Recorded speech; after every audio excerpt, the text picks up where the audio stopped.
ఇక చూడుర్రి ఏమి ఏదేంది ఎవడి పాలైందిరో తెలంగాణ ఎవడేలుతున్నాడు రో తెలంగాణ అని పాట మా ఏపూరి సోమన్న రాసుండే.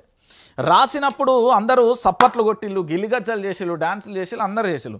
కానీ నిజంగా ఆ పాట ఇప్పుడు సెట్ అవుతుంది. ఎందుకు సెట్ అవుతుందో తెలుసా? ఒక్కసారికి వార్త చూడుర్రి. నిషిద్ధ జాబితాలోకి 1 కోటి ఎకరాలు, పేదల భూములలో సర్కారీ ఎర్రజెండా, రైతులరా భూ యజమానులరా బహుపరాక్. నేను మళ్ళీ చెప్తున్నా, 22A జాబితాలోకి భారీగా భూములు. గతంలో 15 లక్షల ఎకరాలు ఉండగా ఇప్పుడు ఏకంగా 1 కోటి ఎకరాలు. ఏమన్నా భూ విస్తీర్ణం పెరుగుతుందా? భూమి ఏమన్నా జరుగుతున్నదా? ఆలోచించండి. 15 లక్షల ఎకరాలు గతంలో 22A జాబితాలోకి వచ్చిన భూములు ఈరోజు 1 కోటి ఎకరాలు ఎట్లొచ్చినాయి? చలో మీ భూములు గుంజుకోవడానికి రాబందుల లెక్క రాబోతున్నది 22A. విచారణ లేదు, రైతుల అభిప్రాయం లేదు. ఇష్టారీతిగా నిషేధిత జాబితాలో చేర్చిన వైనం. రైతులు భూ యాజమాన్యాలకు తీవ్ర నష్టం. అమ్మడానికి కొనడానికి వీలు లేకుండా కళ్యాణం. నిషేధిత భూ సమస్యలు పరిష్కరిస్తామని అసెంబ్లీ ఎన్నికలలో కాంగ్రెస్ పార్టీ హామీ. ఇప్పుడేమో భారీగా నిషేధిత జాబితాలోకి వాలాంతరి భూములు కూడా హంఫట్. సర్కారీ తీరుపై ఇరిగేషన్ శాఖ ఫైర్. సంస్థ ఉనికికే ప్రమాదమని హెచ్చరిక. నాడే ప్రాజెక్టుల పరిశోధనల కోసం ప్రత్యేకంగా నదీ పరివాహక వెంట ఏర్పాటు. దాదాపుగా 450 ఎకరాల కేటాయింపు నిర్ణయం వెనక్కి తీసుకోవాలని డిమాండ్ అంటూ కూడా చూస్తున్నాం. రైతులారా భూములున్న ప్రతి రైతు కూడా ఆలోచన, మీ పేరు మీద మీ భూమి మీ పేరు పైన ఉన్నదా, నిషేధిత జాబితాలోకి వెళ్ళిందా చెక్ చేసుకోండి. నేను మళ్ళీ చేస్తున్నా, ఒకసారి చెక్ చేసుకోండి. ఎందుకంటే కాంగ్రెస్ సర్కార్ 1 కోటి ఎకరాల భూమిని నిషేధిత జాబితాలో చేర్చింది. ఈ 1 కోటి ఎకరాలలో మీ భూమి కూడా ఉండే ప్రమాదం ఉన్నది. సంగారెడ్డి జిల్లాలో ఒక గ్రామంలో ఏకంగా 4000 ఎకరాల భూమిని నిషేధిత జాబితాలో పెట్టినట్లుగా తెలుస్తుంది. బీఆర్ఎస్ హయాంలో నిషేధిత జాబితాలో 20 లక్షల ఎకరాలు మాత్రమే ఉండగా రేవంత్ సర్కార్ ఏకంగా 4 ఇంతలు పెంచి 1 కోటి ఎకరాలను అమ్మడానికి కొనడానికి వీలు లేకుండా కళ్ళెం వేసింది. శబాష్, అయిపోయింది.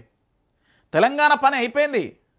నీ పేరు మీద నీ భూమి ఉన్నదా లేదా చెక్ చేసుకో ఓ రైతు, ఓ భూ యజమాని. నేను మళ్ళీ చెప్తున్నా, నిషేధిత జాబితాలోకి 2014 నుంచి 2022 సంవత్సరంలో కల్వకుంట్ల చంద్రశేఖరరావు గారి ప్రభుత్వం పరిపాలన ఉన్నప్పుడు 15 లక్షలు మాత్రమే ఉండే 22Aలో. ఈరోజు అది 1 కోటి ఎకరాలకు ఎట్లా మారింది, 1 కోటి ఎకరాలకి ఎట్లా వచ్చింది అనేది ఒకసారి మనం అందరం కూడా ఆలోచించాలి. భూ విస్తీర్ణం పెరగలే, భూములు పెరగలే, అటవులకు సంబంధించి మొత్తం ఏంది అంటే వాటినన్నిటి చదును చేసి సాగు చేయలే. మరి ఎక్కడి నుండి సముద్రాలు ఇంకిపోలే, లేకపోతే వాగులు వంకలు చెరువులన్నీ ఎండిపోలే, వాటన్నింటి వ్యవసాయ క్షేత్రంలోకి రాలే.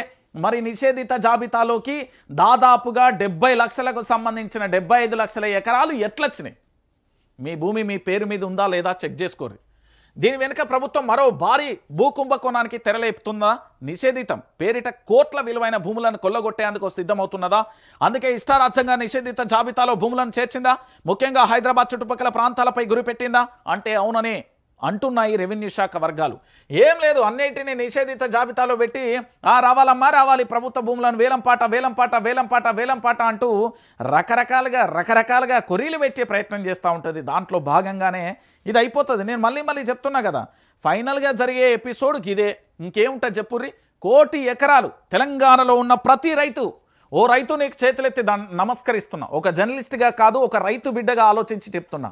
నీ భూమి నీ పేరు మీద ఉందా, నిషేధిత జాబితాలోకి వెళ్ళిందా? 15 లక్షల ఎకరాలకు 22Aలో ఉన్న భూమి ఈరోజు 1 కోటి ఎకరాలుగా ఎలా మారింది? నిషేధిత జాబితాను పెంచడానికి వీళ్ళకున్న హక్కులేంటి? ప్రభుత్వం అధికారంలోకి వచ్చిన తర్వాత రైతులను భూ యాజమాన్యాలకు సంబంధించి మిమ్మల్ని అందరినీ కొనేయడానికి అమ్మడానికి వీలు లేకుండా నిషేధిత జాబితాలోకి చేర్చింది అంటే మీ భవిష్యత్ ఏంది అనేది కూడా దయచేసి ఆలోచించుకోండి. నేను మళ్ళీ చెప్తున్నా, ప్రతి రైతుకు చెప్తున్నా, ఇక్కడ రాష్ట్ర ప్రభుత్వం అధికారంలోకి వచ్చిన తర్వాత ఆగమాగమ చేస్తున్న పరిస్థితే కనబడుతుంది. అంతకు మించి ఏమీ లేని పరిస్థితి కనబడుతుంది. ఇది చూసిల్లా, తెలంగాణ రాష్ట్రం నా తెలంగాణ భయ్, నేను ఉద్యమం చేసిన తెలంగాణ. ఈ తెలంగాణలో ప్రతి గడప నుండి ప్రతి ఇంటి నుండి జై తెలంగాణ అని, జోహార్ తెలంగాణ విద్యార్థి అమరవీరులకు జోహార్లని, ఈ ప్రాంతం వాడు మోసం చేస్తే ఇక్కడే పాత పెడతాం, పరాయి ప్రాంతం వాడు మోసం చేస్తే పొలిమేరలు దాటిన తర్వాత తన్ని తరిమేస్తామని చెప్పిన ఈ తెలంగాణ గడ్డ మీద ఇక్కడ ఏంది అంటే తెలంగాణలో ఒక ఉద్యమం ఉంటుంది. ఉద్రేకమైనదిగా ఆలోచనాపూరితమైన అద్భుతమైన వ్యూహాలు, ప్రతి వ్యూహాలతో ఉద్యమాలు ఉంటాయి. ఇక్కడ ఏంది పోరాడితే తప్ప బానిస సంఖ్యలను తెంచుకోలేమన్నట్టుగా ఇక్కడ అదే పోరాటం నిరంతరంగా నిర్విరామం లేకుండా పోరాట స్ఫూర్తి అనేది కొనసాగుతుంది. అలాంటి మన తెలంగాణలో జరుగుతున్న విచిత్రాలు ఇవి. ఒకసారి చూడండి, ఇది నిర్మల్ జిల్లాకు సంబంధించి ఖానాపూర్ నియోజకవర్గంలోని పెంబి మండల కేంద్రంలో ఎన్నికల ప్రచారానికి వెళ్ళిన అధికార కాంగ్రెస్ పార్టీకి సంబంధించిన ఎమ్మెల్యే వెడ్మ బొజ్జను 2 ఏళ్ల పాలనలో మాకు ఏం చేసిర్రు అంటూ నిలదీసిల్లు అక్కడి ప్రజలు. శబాష్, ఇలాంటోళ్ళు కావాలండి నా తెలంగాణలో. ఇట్లా ప్రశ్నించేటోళ్ళు కావాలి, గిట్లా అడిగేటోళ్ళు కావాలి.